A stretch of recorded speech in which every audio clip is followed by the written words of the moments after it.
Hey everybody, Pastor Padron here.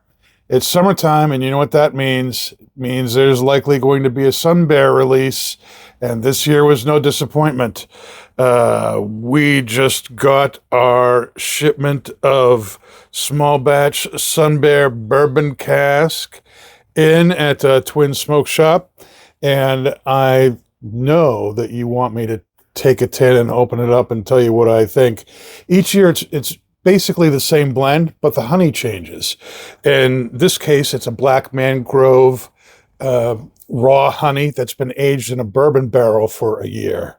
And the blend also includes 2023 Canadian Bright Virginias and 2023 North Carolina Red Virginias, and then 2019 Thai Izmir.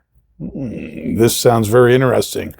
You put all that together with what they normally do with some bear, and then you add honey with that's been aged in a bourbon barrel for a year. You probably have something very interesting. I'm very curious to see how this changes. Shall we open it up and find out? All right, let's see here. Okay.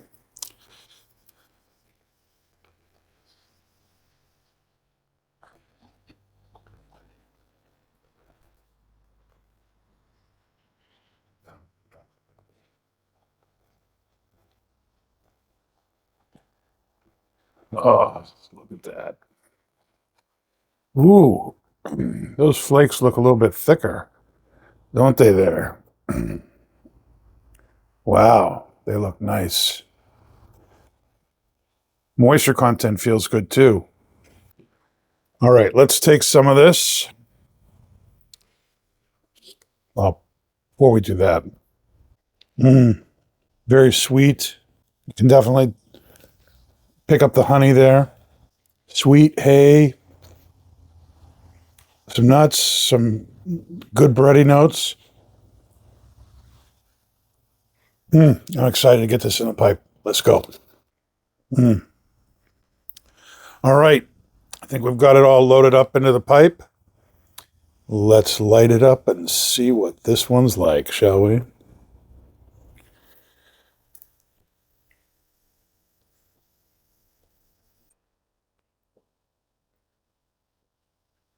Mm-hmm.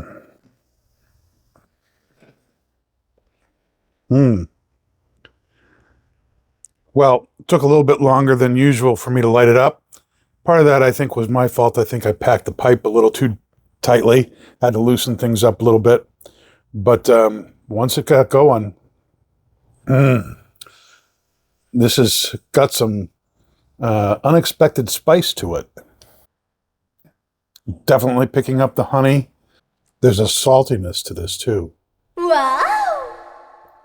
Some nice bread notes in the background. And like this tiny zip of like a lemon pepper? What? That's got to be from the Thai Izmir, right? Now that kind of honey, sugary sweetness that started off more as, oh, hey, I think that's honey. That's now turning more into a kind of a nice, sweet, sugary caramel kind of flavor, kind of sweetness. It's almost like as I'm getting more into the bowl, it's almost like the flavors are kind of toasting and cooking and melding together more. Also, that lemony pepper kind of sensation I got at the beginning has largely gone away. The retrohale is very pleasant, very light. A lot of the same notes I'm getting on the palate, just a little bit more subdued. The room note on this is fantastic. The finish is rich and sweet and creamy. Got a little bit of a sweet lemon citrusy kind of zip with maybe just a dash of that pepper in it.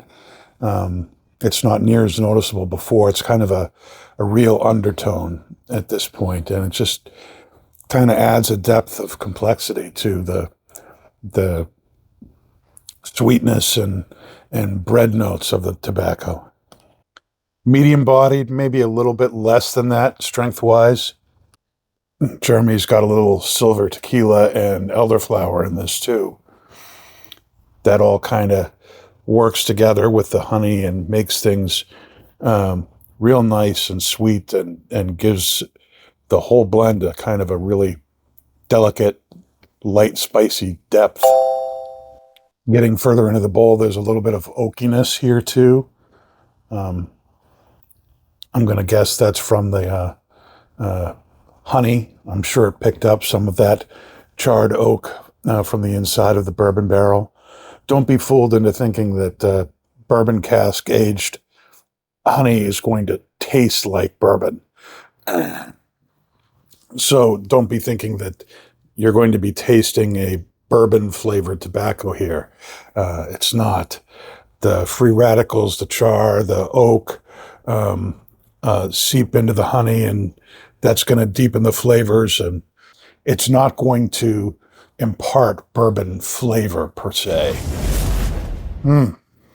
That spice just came back. Wow. Yeah. More notes of lemon, rye, cream. I'm getting a little tingly spice on my lips and on my tongue. It was very pleasant, but I wasn't expecting that to come back. That kind of lemony pepper, sweet lemony pepper spice that I got at the beginning went away for a good while, and it came back with a vengeance in a good way, not like over the top, but very noticeable. All right, everybody, Sunbear Bourbon Cask. It is probably the most complex, at least in my opinion, of the Sunbear offerings so far. And like I said at the beginning, the blend basically stays the same of the tobaccos. What the biggest change year to year is the kind of honey that's used. And it's interesting how that honey can make a blend sweeter, less sweet.